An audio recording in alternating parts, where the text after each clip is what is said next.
Hello students, आज हम नई यूनिट स्टार्ट कर रहे हैं that is unit 7th and the name of the unit is dual nature of radiation and matter. As you can see that the unit consists of two things or two parts.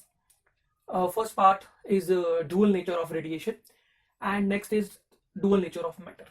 So we'll start from dual nature of radiation. So now what is basically the meaning of this line or term phrase dual nature of radiation? Radiation क्या होती है और उस पर dual nature की बात क्यों कर रहे हैं, इसके बारे में हम लोग बात करते हैं। अभी इससे पहले, इस चैप्टर से पहले हमने यूनिट 5 पढ़ा है, इलेक्ट्रोमैग्नेटिक वेव्स। उसमें हमने मैक्सवेल का वर्क देखा, जिसमें हमने देखा कि किस तरीके से जो लाइट है, लाइट की अगर मैं बात करूं, जैसे रेडियो वेव्स, एक्स रेज, ये सारी भी इलेक्ट्रोमैग्नेटिक वेव्स की कैटेगरी में हमने डाली थी। उसमें हमने देखा कि मैक्सवेल ने इनको प्रूव किया दैट दे, या इनको इस तरीके से ट्रीट किया दैट दीज ऑल थिंग्स, जो इलेक्ट्रोमैग्नेटिक वर्ड हम यूज कर रहे हैं उसके अंदर वेव्स वर्ड का यूज किया हमने। और यूनिट 6 भी अगर देखा जाए तो मेनली जो हमने अभी अभी फिनिश किया है उसमें भी वेव ऑप्टिक्स वाला जो पार्ट था, उसमें हमने देखा कि हम बेसिकली लाइट को वेव मान रहे थे। और again I am saying only not only light, visible light, it is ultra violet, infrared, x rays, gamma rays, all the things. So ये सारी की सारी जो बात हम कर रहे थे वो वेव्स की बात कर रहे थे। बट अब हम कुछ ऐसे एक्सपेरिमेंट्स यूनिट 7 में पढ़ेंगे, कुछ ऐसी बातें देखेंगे, कुछ ऐसे एक्सपेरिमेंट्स देखेंगे जिसके अंदर हम देखेंगे कि इनको, जिनको हम वेव्स कह रहे हैं, एक्चुअली में उनके अंदर पार्टिकल नेचर भी है।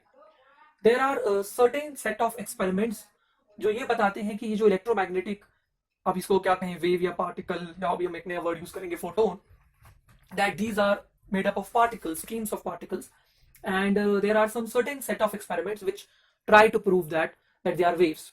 तो अभी वेव भी नहीं बोल सकते, पार्टिकल भी नहीं बोल सकते, सो द मोर प्रॉपर और general term is radiation.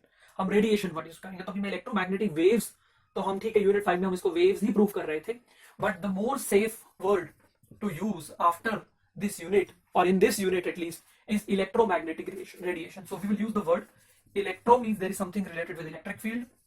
Magnetic, there is something related with magnetic field, actually the varying electric and magnetic field, and the word is radiation. I am refraining myself from using the word wave. मैं wave word use करने से या particle word use करने से परहेज करूंगा, यहाँ पे अपने आपको अलग रखूंगा, क्योंकि dual nature means it has both the nature. Okay, so calling it as only wave or calling it as only particle will actually destroy the very true things that we are going to discuss in this chapter. इसमें तो दोनों स्वभाव है। आपका experiment करने का तरीका और किस तरह का एक्सपेरिमेंट आप कर रहे हो वो डिसाइड करता है कि वो पार्टिकल बिहेव करेगा या वेव बिहेव करेगा। और क्योंकि समझने में आसान रहता है तो भी हम लाइट की ही बात कर लेते हैं। वैसे और भी बहुत तरह की इलेक्ट्रोमैग्नेटिक रेडिएशन है।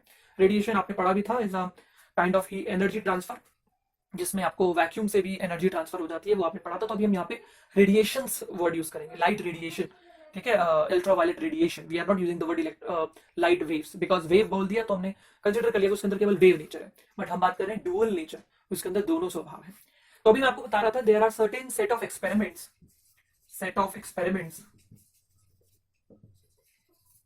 which establish that EM radiation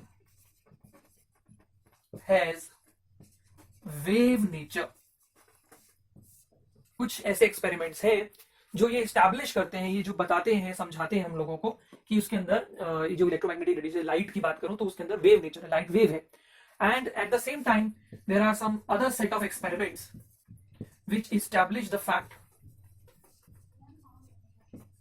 establish that EM radiation has particle nature. कुछ एक्सपेरिमेंट्स ये प्रूफ करते हैं या ऐसा बताते हैं हमें कि उसके अंदर पार्टिकल नेचर देखने को मिलता है। Now anyone again can say that फिर एक्चुअली वो क्या है, वो वेव है या वो पार्टिकल है? We are saying it has both the nature, वो दोनों तरह के स्वभाव रखती है। अभी हम बताएंगे कब वो किस तरह के स्वभाव रखती है। पहले मैं एक्सपेरिमेंट्स के नाम बता दूं। जो बहुत पॉपुलर एक्सपेरिमेंट आपने पढ़ा है,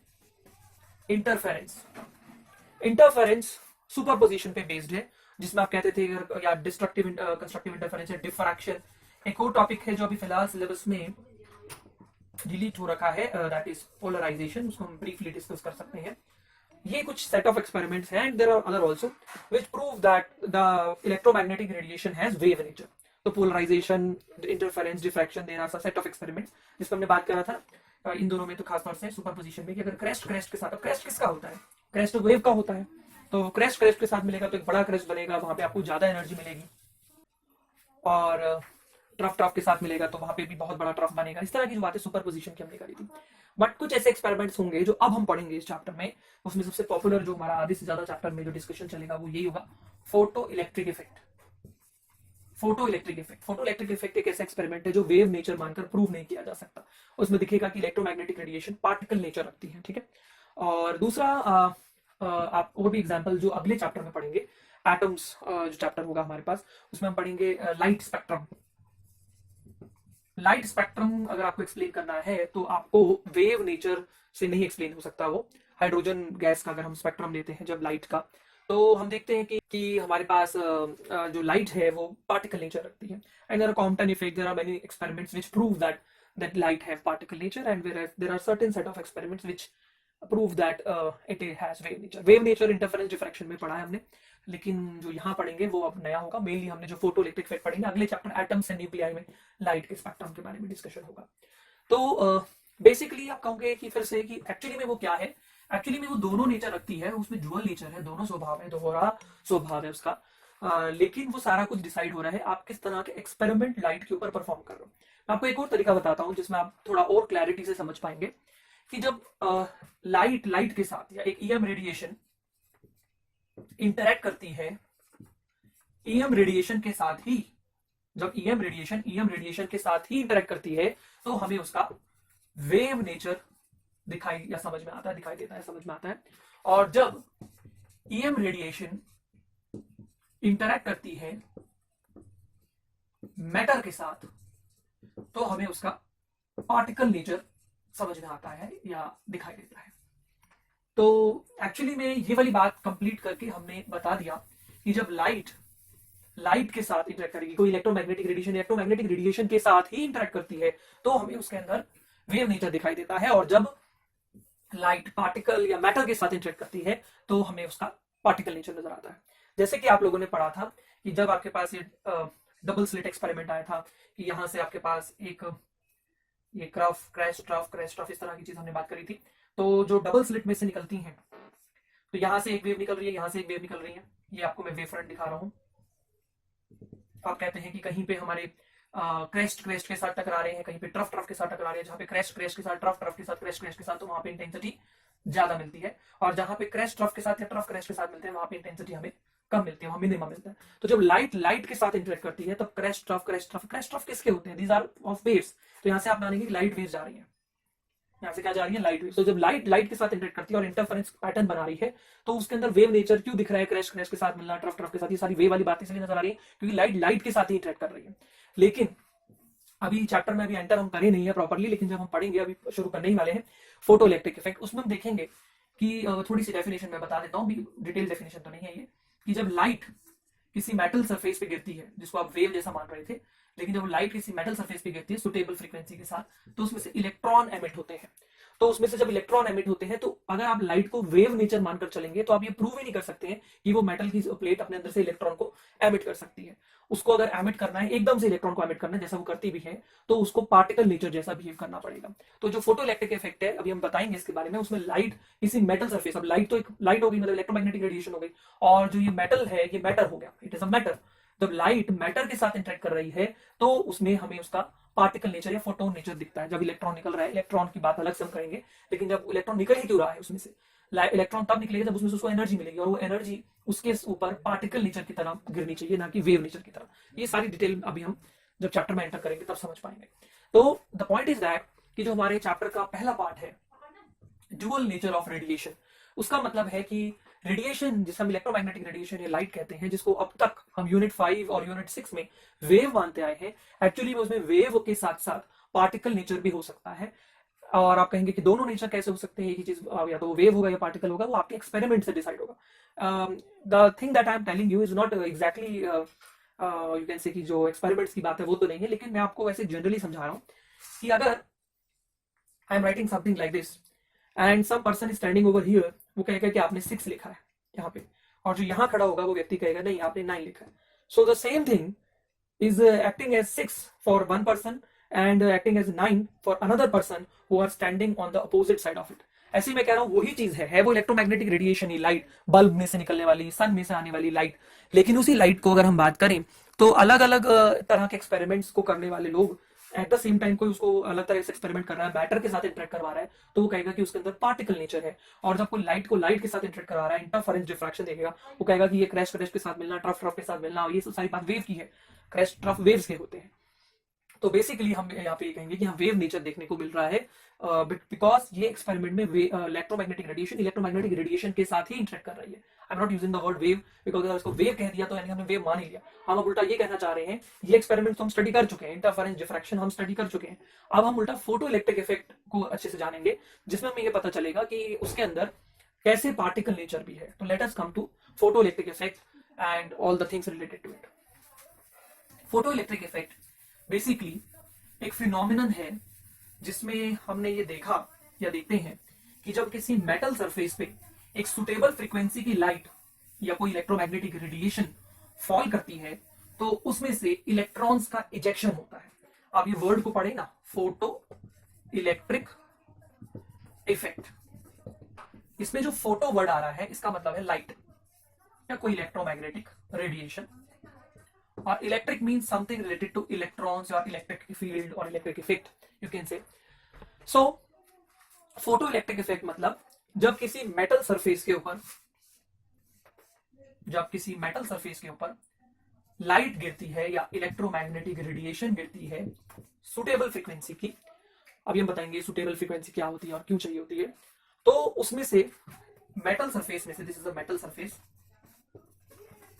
और उस मेटल सरफेस में से इलेक्ट्रॉन्स इजेक्ट होते हैं।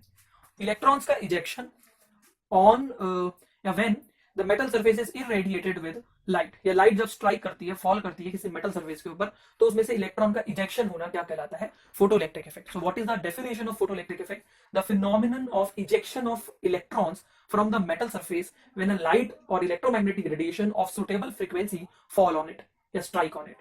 तो आई थिंक सबको इसकी डेफिनेशन क्लियर हुई होगी कि जब इलेक्ट्रॉन्स निकलते हैं मेटल सरफेस में से, जब लाइट उसके ऊपर गिरती है, तो हम इसको फिनोमेनन को कहते हैं फोटोइलेक्ट्रिक इफेक्ट। फिजिक्स में ऐसा कई बार होता है कि कोई कॉन्सेप्ट एक्सपेरिमेंटली पहले स्टडी कर लिया जाता है, लेकिन उसके पीछे का रीजन, उसके पीछे का जो थ्योरी है वो बाद में आता है। और कई बार ऐसा होता है कि थ्योरी पहले आ जाती है और एक्सपेरिमेंट बाद में होता है। इस एक्सपेरिमेंट या इस इफेक्ट के साथ, इस फिनोमिनन के साथ, फोटोइलेक्ट्रिक इफेक्ट के साथ ये है कि इसका फोटोइलेक्ट्रिक इफेक्ट के साथ क्या है कि इसके एक्सपेरिमेंट्स पहले हो गए थे लगभग 1880s, मतलब ऑलमोस्ट 87 या मतलब 19th सेंचुरी की लास्ट तक। और इसका जो थ्योरी है कि ये कैसे होता है, इसके पीछे का जो रीजन है, इसकी जो जस्टिफिकेशन है, वो 1905 में आइंस्टाइन वर्ल्ड फेमस साइंटिस्ट ने प्रोवाइड किया था, जिसके लिए उनको बाद में नोबेल प्राइज भी मिला था।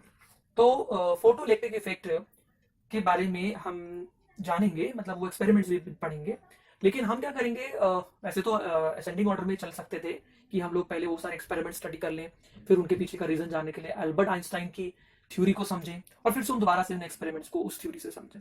तो वो दो बार उसी एक्सपेरिमेंट्स को रिविजिट करने से अच्छा हम लोग पहले एक बार आइंस्टाइन की बात को जान ही लेते हैं, that what he said about this photoelectric effect, and उनकी फोटोइलेक्ट्रिक इक्वेशन जो बहुत इंपॉर्टेंट है उसको हम जान लेते हैं, और फिर हम उन एक्सपेरिमेंट्स को स्टडी करेंगे और कैसे आइंस्टाइन के कॉन्सेप्ट से, आइंस्टाइन के जो लॉज है फोटोइलेक्ट्रिक इफेक्ट के, या जो उनकी इक्वेशन है, जो पूरे चैप्टर का आप कह सकते हैं सूत्रधार है, जिससे पूरा चैप्टर समझ में आएगा हम लोगों को, उसको उसकी मदद से हम लोग उन एक्सपेरिमेंट्स को जो अलग अलग साइंटिस्ट ने उनके इस थ्योरी के पहले ही कर लिए थे, लेकिन वो उसको एक्सप्लेन नहीं कर पा रहे थे क्योंकि उस समय वेव नेचर बहुत प्रीडोमिनेंट था। मतलब लोग या साइंटिस्ट केवल वेव नेचर, डुअल नेचर की बात नहीं थी। 19th सेंचुरी तक या 19th सेंचुरी के एंड तक भी इवन जो टोटल बिलीव था लोगों का कि जो लाइट है या लाइट रेडिएशन है, it is basically a wave. तो वेव नेचर को लोग मानते थे, लेकिन वेव नेचर की मदद से फोटो इलेक्ट्रिक इफेक्ट एक्सप्लेन नहीं हो पा रहा था। जो अल्बर्ट आइंस्टाइन की जो 19th सेंचुरी की बिल्कुल बिगनिंग में, या 20th सेंचुरी 1905 में, 20th सेंचुरी की बिल्कुल बिगनिंग में एक नया कॉन्सेप्ट, एक नई फिजिक्स जिसे हम आज मॉडर्न फिजिक्स बोलते हैं, वहां की कह सकते हो फाउंडेशन रखी जा रही थी। तो अभी हम धीरे धीरे समझते हैं, बट सबसे पहले हम फोटो इलेक्ट्रिक इफेक्ट को समझने के लिए जो आप कह सकते हैं एक एक्सपेरिमेंट है उसको समझते हैं।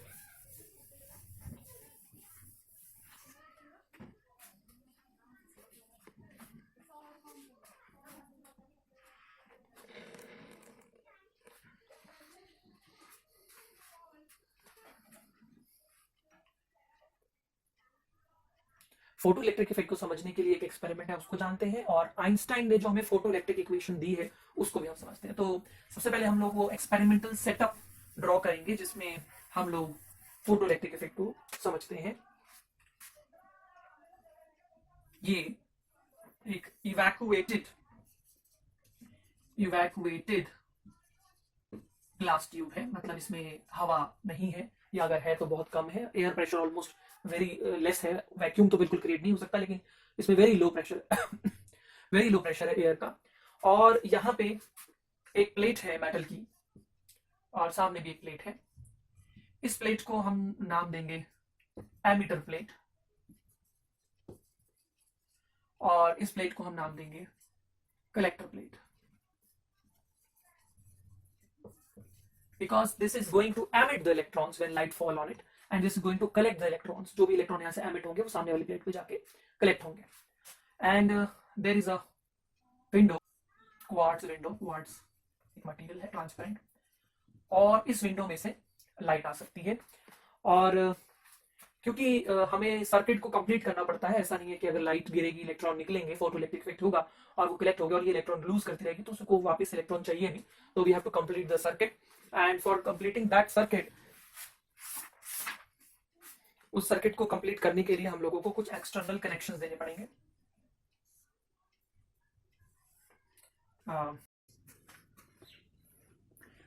उसके बाद हम लोग यहाँ पर एक to change the potential difference across this you can say glass tube, हमने यहाँ पे एक पोटेंशियल डिवाइडर लगा रखा है, रियोस्टैट कह सकते हैं आप। और then we can say that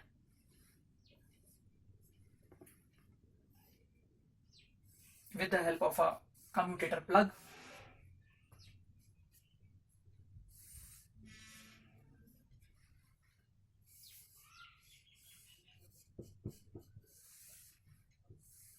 हमने एक कनेक्शन दिया हुआ। What will be the need of this commutative की प्लग? एक सिंपल की लगाने के साथ साथ ही कम्यूटेटर प्लग की क्यों लगाई है हमने, ये भी हम देखेंगे what is the role of that. Now I think this detailed structure is clear to you that how we are actually doing the things. You can see that the negative has been given to emitter plate for the time being, और positive हमने किसको दे रखा है, इस collector plate को। तो electrons जब light गिरती होगी, और अभी हमने डेफिनेशन में बोला भी था कि लाइट को एक सुटेबल फ्रीक्वेंसी की होना पड़ेगा। अगर एक सुटेबल फ्रीक्वेंसी की लाइट इस मेटल प्लेट पे गिरेगी तो इलेक्ट्रॉन्स इजेक्ट होंगे, और वो इलेक्ट्रॉन जब इजेक्ट होंगे हमारे पास तो वो किस तरफ जाएंगे, कलेक्टर प्लेट की तरफ जाएंगे। और जब वो कलेक्टर प्लेट की तरफ जाएंगे, कलेक्टर प्लेट उनको कलेक्ट करेगी, और ये इलेक्ट्रॉन्स यहाँ से जाकर सर्किट में पूरा होकर इस तरफ वापस फ्लो होकर वापस एमीटर प्लेट पे आ जाते होंगे। तो जितने सारे इलेक्ट्रॉन्स एमीटर प्लेट ने फोटो इलेक्ट्रिक इफेक्ट की वजह से लूज किए हैं, इलेक्ट्रिक प्लेट कलेक्ट करके और एक्सटर्नल सर्किट की हेल्प से उसको वो वापस मिल जाते हैं। नाउ कुछ बातें हैं जो हमें इस एक्सपेरिमेंट में समझनी है। सबसे पहले हमें ये समझना होगा कि आइंस्टाइन इसको, या आइंस्टाइन की थ्योरी के हिसाब से, आइंस्टाइन फोटो इलेक्ट्रिक इफेक्ट की वजह से की मदद से ये एक्सपेरिमेंट को हम कैसे समझ सकते हैं।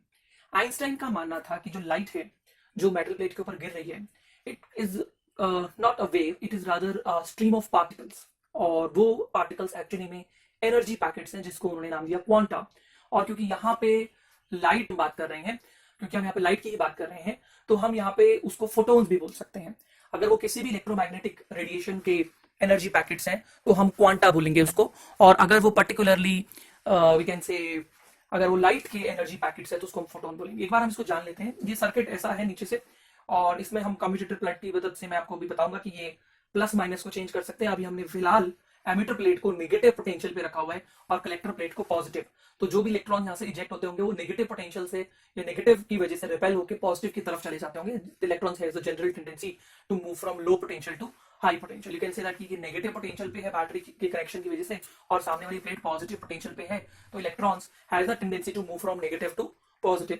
But we will see that we also change this, हम इसको उल्टा भी कर देंगे कम्यूटेटर में, जिसकी वजह से क्या होगा कि ये वाला प्लस होगा, ये वाला माइनस होगा, still electrons manage to move from positive to negative. Also electrons manage कर लेते हैं पॉजिटिव से नेगेटिव की तरफ जाने के लिए कुछ हद तक। एक टाइम पर वो भी जवाब दे देंगे, वो देखेंगे कब ऐसा होगा। तो अभी हम लोग थोड़ा सा इसको जानेंगे according to photo electric equation given by Einstein. So we are going to discuss Einstein photoelectric equation, the most important topic. Now, Einstein has already said that postulated that light, electromagnetic radiation, consists of energy packets. Energy packets. These energy packets are called as quantum or quanta, plural quanta बोलेंगे. In case अगर आप कोई भी electromagnetic radiation की बात कर रहे हो, but if you are talking about light only, then you can say that these energy packets are called photons. So Einstein का क्या मानना था कि जो photons की energy metal की प्लेट पे गिरती है, एक metal plate है हमारे पास और metal plate के ऊपर photons की बारिश हो रही है, ठीक है. photons are striking. लाइट गिरने का मतलब आइंस्टाइन के अकॉर्डिंग photons गिरना. तो photons की जो एनर्जी होती है, energy of photon get divided into two parts according to Einstein. ये जो एनर्जी है, फोटोन जो एनर्जी अपने साथ लेकर आ रहे हैं, हर एक फोटोन के पास अपने एक पर्टिकुलर एनर्जी है, वो एनर्जी दो पार्ट्स में डिवाइड हो रही है. First part is that part of energy जो इलेक्ट्रॉन को मेटल सरफेस में से जस्ट इजेक्ट करने में लगती है. द एनर्जी, वो एनर्जी जो फर्स्ट पार्ट वो एनर्जी का है जो इलेक्ट्रॉन को जस्ट इजेक्ट करने में लगती है. तो आप क्या कहो, the energy which is required to just remove the electron from metal surface. इसका एक नाम भी है. इस एनर्जी को, जो इलेक्ट्रॉन की मिनिमम एनर्जी जो हमें एनर्जी चाहिए इलेक्ट्रॉन को जस्ट रिमूव करवाने के लिए मेटल सरफेस में से, उसको हम लोग क्या बोलते हैं, वर्क फंक्शन. इसको हम क्या बोलते हैं, वर्क फंक्शन. इसको W या फाई से डिनोट करा जाता है, W या फाई से. तो इलेक्ट्रॉन की एक तो फोटोन की एक एनर्जी या एक पार्ट जो एनर्जी का है वो इलेक्ट्रॉन को जस्ट रिमूव करने में लग जाता है, और जो बच जाती है energy, the energy which is left over, जो एनर्जी बच जाती है वो इलेक्ट्रॉन्स की काइनेटिक एनर्जी बनकर बाहर आती है. मतलब ये जो इलेक्ट्रॉन्स मूव कर रहे हैं, they are having some kinetic energy with them, and that the remaining part of the energy will become the kinetic energy of the electron. So the remaining part will become the kinetic energy of ejected. अब हम इन्हें बोलने लग जाते हैं photo electron, ejected photo electron. So kinetic energy बन जाता है. तो ये बहुत इंपॉर्टेंट टॉपिक है, या ये बहुत इंपॉर्टेंट कंसिडरेशन है जो आइंस्टाइन द्वारा देखी गई, अपनी थ्योरी में दी गई, जिसमें उन्होंने कहा कि जो इलेक्ट्रॉन्स बाहर इजेक्ट हो रहे हैं फोटोन्स की वजह से, तो उनकी जो फोटोन्स की एनर्जी है वो दो पार्ट्स में लग रही है. एक तो क्या आप कह सकते हो कि इलेक्ट्रॉन को मेटल सरफेस से निकालने में, क्यों मेटल सरफेस में से इलेक्ट्रॉन को निकलने में इतनी प्रॉब्लम हो रही है, उसको एनर्जी क्यों चाहिए, उसका सिंपल सा रीजन है कि इलेक्ट्रॉन किसी ना किसी एटम्स के जो न्यूक्लियाई होते हैं, न्यूक्लियस होते हैं, उसके इन्फ्लुएंस में होता है. तो अगर आपको इलेक्ट्रॉन को बाहर इजेक्ट करवाना है, अगर इलेक्ट्रॉन को निकालना है, तो उसको इस न्यूक्लियस की फील्ड से, बहुत सारे एटम्स की जो न्यूक्लियस की फील्ड कलेक्टिवली इलेक्ट्रॉन पे लग रही होती है, उसमें से उसको हटाने के लिए, उसमें से बाहर निकालने के लिए इलेक्ट्रॉन को कुछ ना कुछ हमें आप कह सकते हैं कि एनर्जी चाहिए होगी, and that energy which is required to remove the electron is called as work function. And जो भी एनर्जी बच जाती होगी, for example amount of energy 200 fall कर रही है in some system of units, 50 electron को जस्ट रिमूव करने में लग गई, तो जो 150 बच गई, 200 में से 50 तो इलेक्ट्रॉन को जस्ट रिमूव करने में, न्यूक्लियस की फील्ड एटम में से निकालने में जो लग गई, मेटल सरफेस में से निकालने में, जो 150 बचेगी वो कहां जाएगी, वो इलेक्ट्रॉन की काइनेटिक एनर्जी बन जाएगी. मतलब फोटोन आया, इलेक्ट्रॉन के ऊपर आके एब्जॉर्ब हो गया, एक तरीके से इम्पिंज हो गया, और अब वो फोटोन का कोई अस्तित्व नहीं है. वो फोटोन क्योंकि एक एनर्जी पैकेट था, तो वो एनर्जी में ही कन्वर्ट हो गया. एक तो वो इलेक्ट्रॉन को न्यूक्लियस की फील्ड में से बाहर निकालने में लग गया, या फिर आप एटम या मेटल सरफेस से निकालने में लग गया, और जो बच गई है एनर्जी वो इलेक्ट्रॉन दौड़ने लग गया, इलेक्ट्रॉन की काइनेटिक एनर्जी बन गई, because the electron which is in motion और anything which is in motion have some kinetic energy. Now इसी बात को हम लोग अब एक इक्वेशन के फॉर्म में लिखेंगे, जिसे हम आइंस्टाइन फोटोइलेक्ट्रिक इक्वेशन बोल रहे हैं. हम लोग लिख सकते हैं यहाँ पे that energy of photon E is equal to work function W plus kinetic energy of ejected photo electrons E K. तो ये E है एनर्जी ऑफ फोटोन, ये W क्या है, वर्क फंक्शन, वो एनर्जी जो इलेक्ट्रॉन को जस्ट रिमूव कराने के लिए चाहिए, और E के क्या है, इलेक्ट्रॉन जो निकल चुका है, फोटो इलेक्ट्रॉन जिसे हम बोल रहे हैं, उसकी काइनेटिक एनर्जी है. तो अभी हम लोग इसको थोड़ा सा एक स्टेप और आगे जाएंगे. प्लैंक्स एक साइंटिस्ट हुआ है जिन्होंने प्लैंक्स क्वांटम थ्योरी दी है, उसमें उन्होंने फोटोन, जो फोटोन है, उसकी एनर्जी का फॉर्मूला दिया है, और वो फॉर्मूला है h into nu, where h is Planck's constant and nu is the frequency of radiation, electromagnetic radiation, जिसका वो फोटोन है. वर्क फंक्शन क्या होगा हमारे पास, वर्क फंक्शन को भी आप एनर्जी ऑफ फोटोन के फॉर्मूले में ही लिख सकते हैं, कि टर्म में हम कह सकते हैं कि वो कितनी मिनिमम एनर्जी ऑफ फोटोन गिरे, मतलब बहुत सारे फोटोन गिर सकते हैं, लेकिन आपको कम से कम फोटोन एनर्जी, एंड फोटोन के पास कम से कम कितनी एनर्जी होनी चाहिए जिससे कि इलेक्ट्रॉन बाहर निकल जाए. तो हम इसको भी एनर्जी ऑफ फोटोन के फॉर्मूले ही से ही लिख सकते हैं, h nu नॉट, अब ये न्यू क्या है? New is the frequency of electromagnetic radiation, जिसके फोटोन्स एच न्यू एनर्जी वाले, हर एक फोटोन के पास एच न्यू एनर्जी है, वो गिर रही है उसके ऊपर। और एच न्यू नॉट, जो न्यू नॉट है वो हमारे पास क्या है? थ्रेशोल्ड फ्रीक्वेंसी से हम बोलते हैं कि वो कम से कम कितनी फ्रीक्वेंसी वाली, जब हम कहते हैं ना सुटेबल फ्रीक्वेंसी की लाइट उसके ऊपर गिरे, तो कम से कम कितनी फ्रीक्वेंसी होनी चाहिए, वो कम से कम फ्रीक्वेंसी को हम क्या बोलते हैं? न्यू नॉट बोलते हैं। मिनिमम एनर्जी और the minimum frequency of light that should fall on the metal surface so that the electron get ejected, तो वो हमारे पास क्या होगी? H nu naught. और काइनेटिक एनर्जी जो है वो इलेक्ट्रॉन की है, वो फोटोन की नहीं है, और उसका फॉर्मूला हम सारे जानते हैं शुरू से, half mv²। So this equation is very popular and this is known as Einstein photoelectric equation। ठीक है, इसको हम क्या बोलते हैं? Einstein photoelectric equation। नाउ अभी हमें थोड़ा सा और आगे चलना पड़ेगा, और हमने वर्क फंक्शन के टर्म्स में एच न्यू नॉट लिख दिया है और काइनेटिक एनर्जी हाफ mv² लिख दी है, लेकिन हम ये काइनेटिक एनर्जी जाने कैसे? How we come to know that what is the kinetic energy, और how we can write it, और how we can find it. So हम लोग क्या करते हैं, यहाँ पे ये मानकर चलेंगे कि जब फोटोन गिरता है तो जब इलेक्ट्रॉन यहाँ से इजेक्ट होते हैं, तो जो इलेक्ट्रॉन इजेक्ट होते हैं उनके पास, वैसे तो काइनेटिक एनर्जी सबके पास सेम होनी चाहिए, जैसे कि हम कह रहे हैं 200 एनर्जी गिरी, 50 लगी, और 150 जो बच गई वो इलेक्ट्रॉन की काइनेटिक एनर्जी बन जाएगी। बट वो 150 काइनेटिक एनर्जी इलेक्ट्रॉन की है, but that is the maximum kinetic energy. हर जगह कुछ ना कुछ स्टैटिस्टिक्स इन्वॉल्व होता है। कोई इलेक्ट्रॉन एटम के किसी और कॉर्नर से आ रहा है, कोई दूसरी इन्फ्लुएंस या थोड़ा ज्यादा इन्फ्लुएंस से आ रहा था, तो हम क्या कहेंगे कि 150 is the maximum. But actually में कोई कोई इलेक्ट्रॉन ऐसा भी हो सकता है जिसकी 148 हो, जिसकी 147 हो, वो स्टैटिस्टिकल नेचर है। तो हम क्या कहेंगे कि इलेक्ट्रॉन्स कायदे से तो आप कहोगे कि 200 गिर रही है, तो 50 इलेक्ट्रॉन को जस्ट निकालने में लगे, जो बच गई 150 वो kinetic energy, but that is the maximum kinetic energy. Here you can see in some books, यहाँ पे वो मैक्सिमम लिख देते हैं, क्योंकि कुछ ना कुछ स्टैटिस्टिक्स इन्वॉल्व होते हैं। कुछ ना कुछ ये होता है कि कुछ इलेक्ट्रॉन कहीं और सरफेस से आ रहे हैं या किसी और ऐसे रीजन से आ रहे हैं जहां पे उनको ज्यादा न्यूक्लियर फील्ड का सामना करना पड़ा और इलेक्ट्रॉन को निकालने में, तो ये जो हम कहते हैं work function, that is a kind of average value, because there are some other miscellaneous reasons which are responsible for lesser kinetic energy। so हम लोग अगर आइडियली देखें तो 150 सभी इलेक्ट्रॉनों की काइनेटिक एनर्जी होनी चाहिए, लेकिन due to some statistical reason electrons की काइनेटिक एनर्जी मैक्सिमम से कम भी हो सकती है, बट इस इक्वेशन में अगर हम चलें तो वो मैक्सिमम ही लेनी चाहिए। अब इस काइनेटिक एनर्जी को, मैक्सिमम काइनेटिक एनर्जी को हम कैसे कैलकुलेट कर सकते हैं, वो हम लोग देखेंगे in the terms of stopping potential. अभी क्या हो रहा है, लाइट की एनर्जी गिर रही है एच न्यू, हर एक फोटोन की, हर एक इलेक्ट्रॉन को एच न्यू एनर्जी अगर मिल रही है, जो सरफेस पे बैठे हुए इलेक्ट्रॉन होंगे तो वो इजेक्ट हो जाते हैं, और जब वो इजेक्ट हो जाते हैं तो वो सामने वाली प्लेट की तरफ जा रहे हैं। आप कहेंगे क्यों? क्योंकि सामने पॉजिटिव पोटेंशियल, नेगेटिव इलेक्ट्रॉन्स की tendency, plus electron has some energy also. Now what if we change the potential? अभी आपने देखा था ना, हमने इसको जब जोड़ा हुआ था तो नीचे कम्यूटेटर लगा रखा था, कम्यूटेटर की मदद से हम प्लस माइनस अपोजिट कर सकते हैं। अब अगर मान लीजिए ये हमारे पास पॉजिटिव पोटेंशियल पे कर दिया है और सामने वाली कलेक्टर प्लेट को नेगेटिव प्लेट पोटेंशियल पे कर दिया है, तो हम क्या कहेंगे कि ये जो इलेक्ट्रॉन यहां से निकलेगा वो अब प्लस से माइनस की तरफ जाएगा।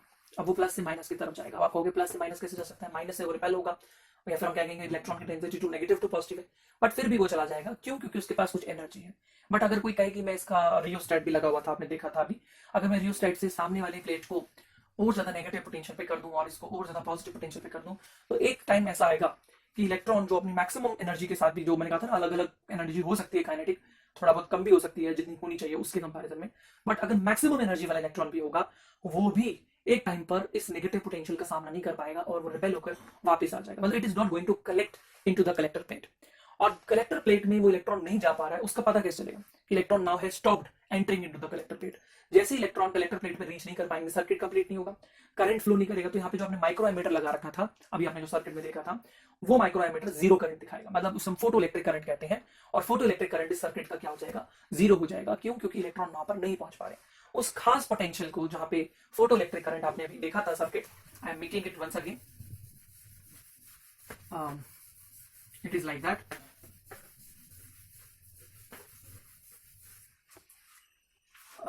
यहाँ पे micrometer, there is a voltmeter and rheostat. आप रियोस्टैट की नॉब को कम्यूटेटर की जगह मैं भी डायरेक्टली बैटरी जोड़ रहा हूं। Now what here you can see that अगर आप इसको, इस ये रियोस्टैट की जो नॉब है, इसको अगर आप क्या कहेंगे इसकी तरफ ले आएंगे, मतलब जितना ज्यादा इधर लेते जाएंगे तो आप प्लस के ज्यादा क्लोज आ रहे हैं एक तरीके से, तो इसका पॉजिटिव पोटेंशियल बढ़ता जाएगा और उसका हम कह सकते हैं नेगेटिव पोटेंशियल बढ़ता जाएगा।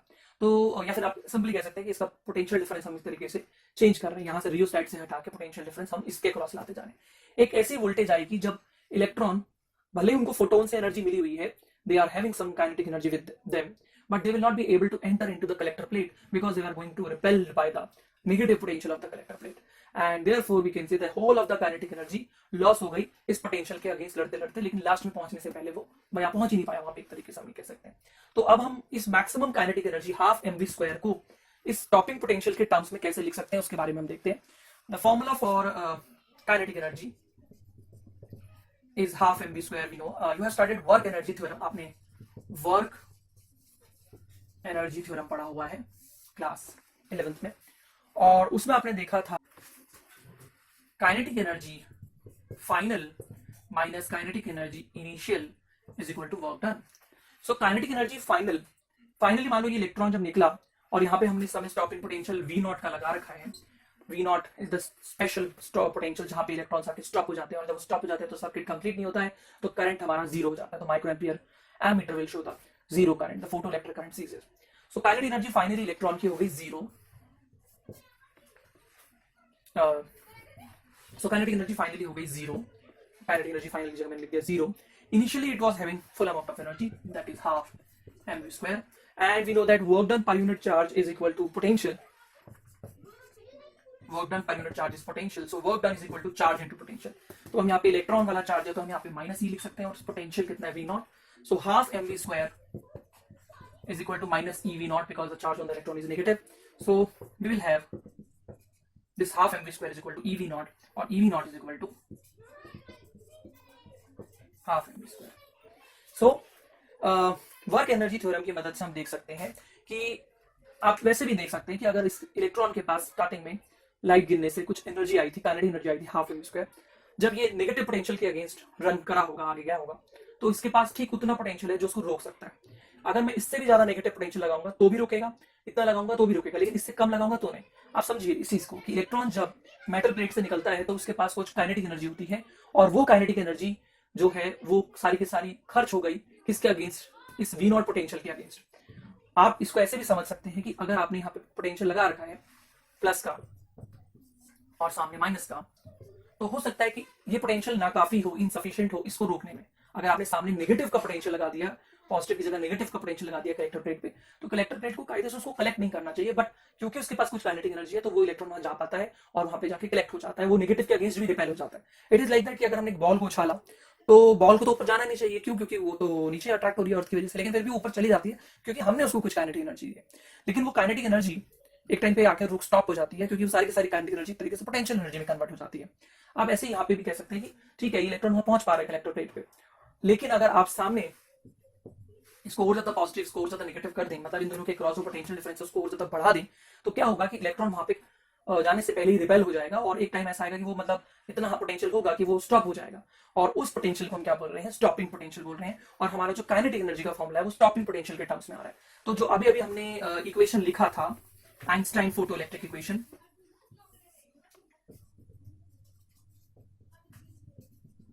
फोटोइलेक्ट्रिक इक्वेशन वो क्या था कि जो फोटोन आ रहे हैं, हर एक फोटोन अपने साथ एक एनर्जी लेकर आ रहा है, दैट इज एच न्यू। जो मिनिमम एनर्जी जस्ट इलेक्ट्रॉन को रिमूव करने के लिए चाहिए वो कितनी है, एच न्यू नॉट, और ये इलेक्ट्रॉन के पास मैक्सिमम जितनी काइनेटिक एनर्जी हो सकती है that is half mv square. तो हमने इसको ऐसा लिख दिया, और अब हमने देखा कि हमारा जो हाफ mv स्क्वायर है वो स्टॉपिंग पोटेंशियल के टर्म्स में लिखा जा सकता है। Okay, so I think this equation can also be written as this because half mv square is equal to ev naught is clear to you. Now, having understood that what is Einstein photoelectric equation and how we written this, हम क्या करेंगे, कुछ definitions को लिख लेंगे एक बार, जिससे चीजें हमारे को और ज्यादा क्लियर हो।